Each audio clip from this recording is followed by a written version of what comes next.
Family and fellow soldiers, I'm the Professor, and this is the Moment of Truth. The power of white supremacy is based on the strength of its economy. But what also needs to be said is that the ability of white supremacy to oppress us is based on the weakness of our own economy, a weakness that has been engendered into the system because we are under the thumb of the very people who hate us. And while there are a large number of factors that we don't have the ability to influence, nonetheless, we should focus on controlling the controllables.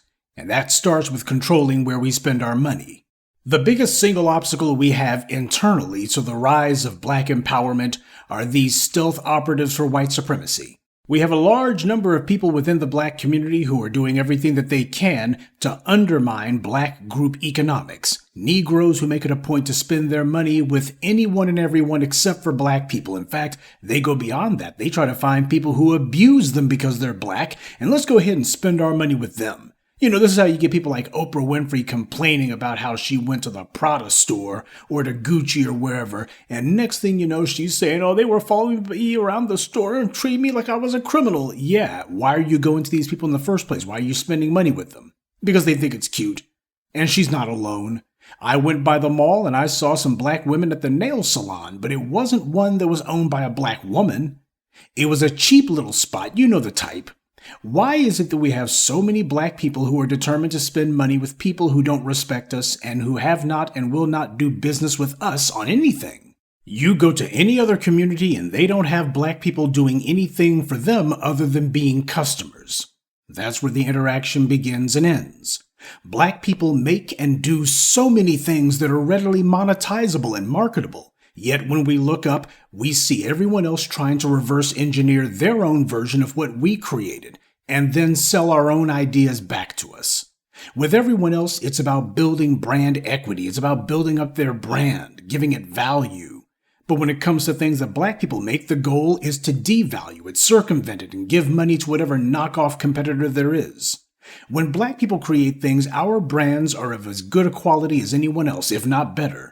We create fashion trends. So why on earth are there so many black people, especially these so-called influencers, who are so jolly in the behind to wear Gucci, Louis Vuitton, Fendi, or whatever, and these people are in many cases selling our own fashion trends back to us. But that's who we go breaking our necks to put money into the pockets of. And we're willing to pay a king's ransom for it, when the truth is it originated with us to begin with. When it comes to business, you have to balance the taken with the given. If someone does a good amount of business with you, then you ought to do a good amount of business with them. If they do only a little business with you, then you ought to do no more than a little business with them. And if someone makes it a point to do no business with you, then you know how much business you'll be doing with them. In every other community in the United States, whenever a dollar comes into those communities, it touches the hands of other people in that community multiple times before it finally leaves. But in the black community, that money is gone practically before it's even earned. Though we need to be honest, this problem happens to be not simply because these are factors beyond our control. In large part, it's because as black people, it is our habit to be making sure that we have our money going into everybody else's pockets. And we don't even examine why, we just do it. 80% of the time, it never even occurs to us to check and see if maybe there's some black business person out there who is able to fill whatever need for a good or service that we have. An economy is like a ship. It's supposed to be airtight. When your economic condition is ship-shape, you can go anywhere. Rough seas may give you some trouble, but they won't sink you. And that's how it's supposed to be. But when your ship has nothing but holes in it, which is what giving money to anyone except for your own is, then all you will do is sink. The black community has been completely open to doing business with everyone, no matter who they are or where they came from. That's how groups are able to come to the U.S. and prosper, because they always start off in our neighborhoods and in our communities, and we freely do business with them, but they never reciprocate. We see this same pattern playing itself out with groups of illegal immigrants who are being put in black neighborhoods in places like Chicago. Our dollars bootstrap and benefit everyone else's economies, and yet the transactions are always only one way. There is a boycott on black businesses by every other group, and it's not based on the quality of our work because everyone else has no problem with us working for them. That is, if their own children or their own in-laws or friends don't want the job, then they have no problem hiring black people and their businesses do just fine. The problem comes in that there is also an outright refusal to put money into a black business, and it's personal. But equally onerous is that in addition to this external boycott, we also have an internal one as well. All right, that's the bad news. Here's the good news. There's more than enough of us to do something about both of those problems. In 2020, black people showed how valuable the black dollar is to other people's businesses. What's called for is for us to show how valuable black dollars are to our own. Now, there were some people who didn't like it, that we only did business with them to the extent they did business with us. But of course, if it's wrong when we decide to not give our money to anyone outside our community, then why is it right when everyone else does that with us? This ties directly into the reparations piece, because the foundation of group economics is to exercise discipline with our dollars.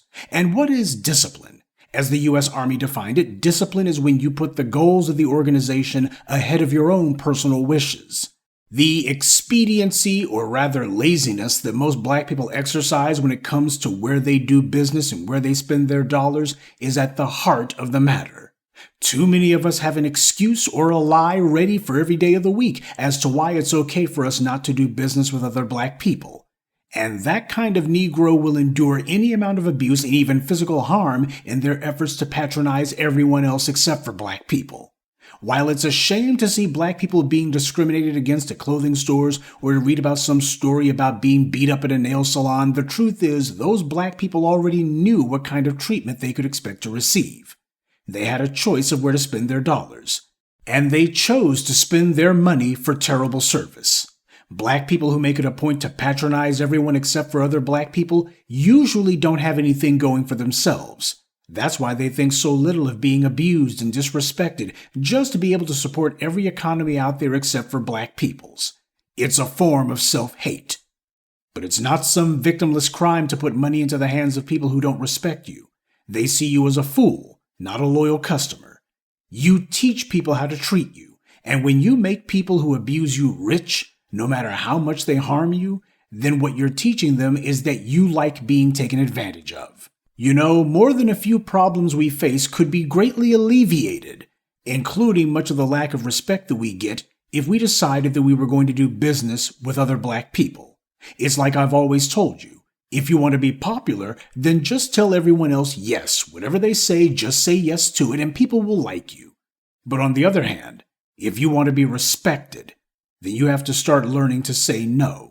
Though in our case, when it comes to the former point, we have the worst of both worlds. We say yes to everyone else, we do what they tell us to do, and it only encourages them to abuse us.